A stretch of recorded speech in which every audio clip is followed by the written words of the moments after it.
Clover. Okay, go. Roll me over in the clover.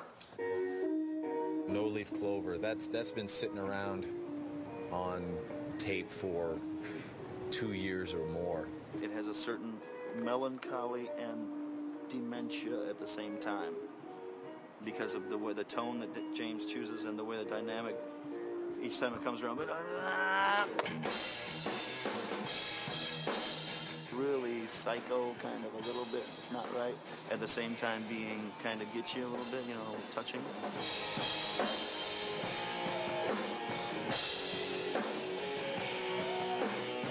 A bit more melodic and having sort of more dynamic elements. At first I didn't like it when he does it at the end where he does that little thing with his voice, a little squeaky thing with his voice, and then come to me, that bit. But now I find myself just, it comes to my head, so it's catchy.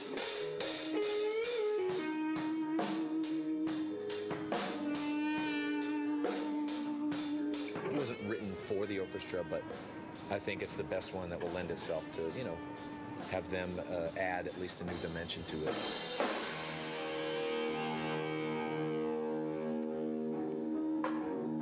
Flowers. Yeah, come on, I'm Hawaiian now, come on. Mine is human. Let's get the other guitars on. Start from the top. Again, with that, Minus Human thing is really cool. I love that. It's just some big, fat, heavy, ugly song that we thought was fitting for here to rumble the place a bit. It's very like Fu Manchu and Caius, real simple, tuned down. Let the tones of the way the strings are flapping on the neck, let that be the presence of the song. Sad But True gets close to that, kind of in the same taste, but nothing that's quite drawn back like that. It's real simple, riffed out with that overblown tones.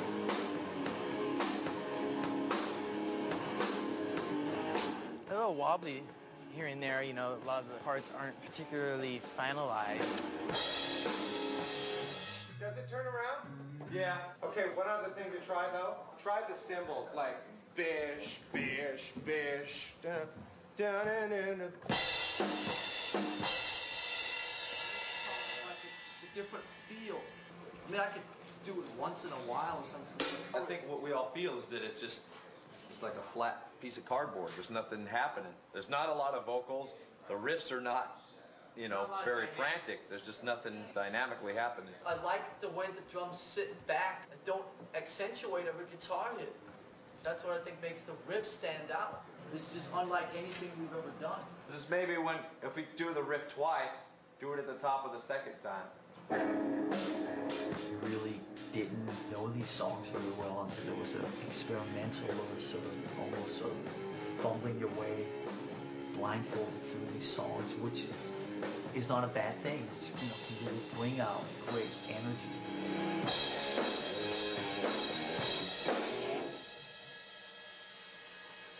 Should I do that every time? Cool. Or no? I think both of them actually have turned out really, really well. I'm proud of both of them, and I'm proud of what Michael did with them. What's happening on Monday is that we have a morning rehearsal in which we'll try to get mostly down in the first half. Mostly. Don't get ambitious, because the main thing that rehearsal is for them to get acquainted with the fact that they're making music with you guys on stage. Would you think this is right, Michael? When you say morning, is it you and the band, or is it? No. This is correct. So rock and roll morning. Yeah, first. First. It'll be light. It'll look like morning, isn't it? I mean, I've never been there. but you're more used to playing in much bigger places.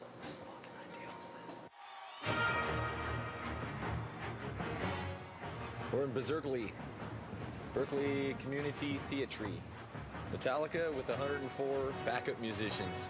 Metallica's taking up too much room. Look at all that. Where am I supposed to park? I think this is the perfect size. Intimate, not too huge. It's just strange looking up and seeing how small the PA looks. Not only are we here with the symphony playing and playing Metallica songs, but we're also on the very same stage that Jimi Hendrix played. This is the most exciting point of my career. Look at me tremble.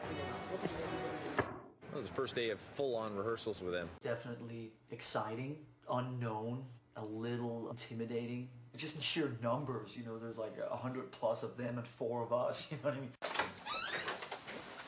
After hearing the first bit of it, like half of the orchestra playing the music has put a whole new light on everything. Before I wasn't quite sure what was going to happen. I was telling everybody, I don't know if it's going to be good, but you can come and watch it anyway. You know, it's going to be interesting. But now I got a feeling it's going to be really fucking incredible. So as long as everybody's able to count their 2s and 4s, everything should be fine. This is going to be interesting. This is me and my tux right here. Whenever you're out of your element, it's a great thing because it's fun and you're vulnerable and you feel naked. Well, we don't know what the effect is yet. I am confident that it'll be great, but I don't know how great, and I don't know if that opinion will be shared by everybody in the hall. I think that I'm not going to be able to see Lars, though, if Michael is there, so it's going to have to be switched a little bit. I don't mind standing there. I think it's reasonable. I don't mind standing here. I don't want to stand here. I need to shift, though, a little bit. So are you going to go Let's make whatever maybe shifts a we foot or two? individually feel are Need to shift where? I need to kind of come down this way. Play right back here when they're all getting it rock on, all right? Right. That's in great. amongst the oboes and bassoons. All right. Yeah? I'll be in the string section with my woodwind. own 6 strings. Woodwind. Woodwind. I think we have so many different angles, JB, that it's more important that we are, like we said at the beginning, that we're comfortable where we're sitting down and that we can make the music. And then you capture the performance. This is an excellent idea, though. Just make sure the musicians all around me know that I'm going to come up, so that, you know, when they see me coming toward them, they don't freak out like, you know, they hit a bad note. Not like, you know, I ever hit bad notes, ever. But, ever. What time do we start with the symphony? 3:30 with the symphony. They're supposed to start arriving at 2:45 to get themselves tuned up here. Right away with the symphony, it seemed like there was a good rapport with everybody. The second violinist tried to steal my sandwich earlier. She was eyeballing it. A few of the guys the cats that really look like they belong in the symphony, a few of those guys, I'm not sure if they'll really give us not one or the other. It's like, I'm here, I'm making my wage, and I'm doing my thing. The harp player back there's got some big guns on him and tattooed, kind of ironic. I tried to, like, right away, go talk to the bass players immediately and do this thing and say, all right, unite. They were all way cool. I'm not supposed to talk to them. They're union.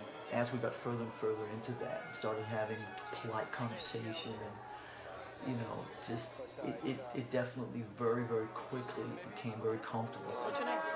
Eugene Isaac. I'm Lars. I know who you are. Hey, how about it?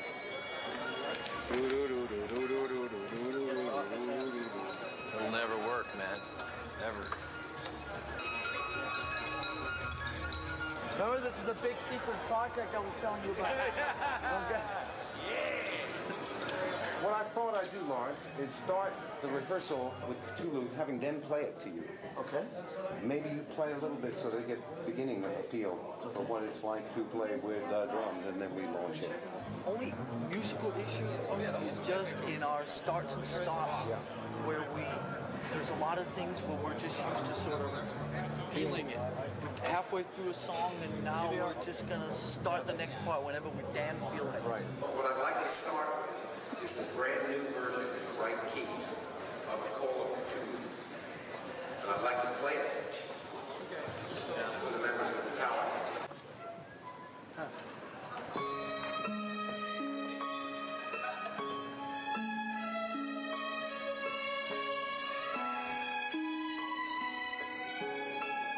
They usually don't play music that is composed by people that are still alive.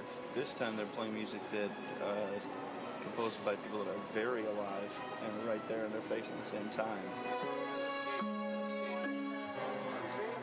There are 2 bits of music called Call of Cthulhu. One of them is a half tone lower than the other. That's the only one we are using. Somebody is playing from the old music. 1 half tone apart from everybody in the world. That's pretty good ear. That's pretty good ear. Hear one guy that's a half a tone out of 100. They really do read their music, but I think Michael Kamen has really told them, you've got to listen. You've got to listen to outside things now. I think they expected big whole notes and to be playing like